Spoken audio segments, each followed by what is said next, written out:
Allora, sarò sincero, questo video non so come iniziare.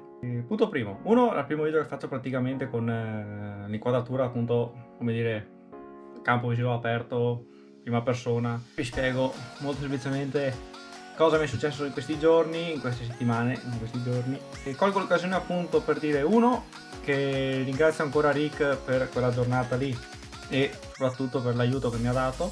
Secondo punto è che lascerò appunto in descrizione il video della sua visuale. I danni della moto, diciamo, pensavo fossero meno, tanto meno.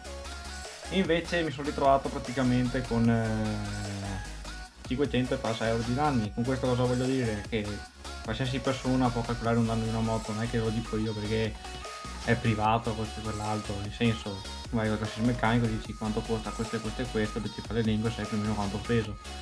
Pensavo fosse solamente il perno della ruota, invece si è venuti a sapere che appunto il cerchio era, come dire, schiacciato su un punto in cui non si riusciva a rimetterlo dritto, quindi mi tocca ordinare il cerchio nuovo. Oltre che il cerchio nuovo bisogna ordinare anche i raggi, tra virgolette, chiamali così, tra virgolette raggi nuovi, quindi altri soldi che partono.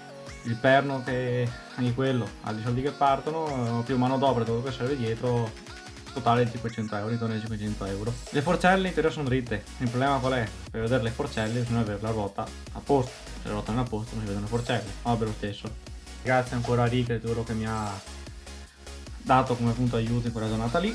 Ringrazio tutti quelli che sono iscritti al canale, se non l'avete ancora fatto fatelo attivando la campanellina che appunto vi aiuta a mantenere aggiornati sui nuovi video che faccio. C'è il cane che mi sta guardando malissimo, sono un mongolo che parla da solo. Lasciate un mi piace per sostenermi appunto per questo strano video che ho fatto per la prima volta.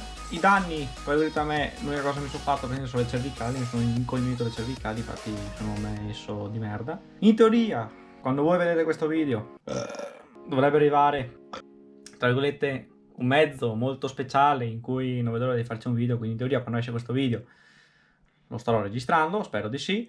Ringrazio ancora Rick un'altra volta per l'aiuto che mi ha dato. Ultima cosetta, ho aperto il secondo canale dedicato al gaming, che anche quello lì è in descrizione.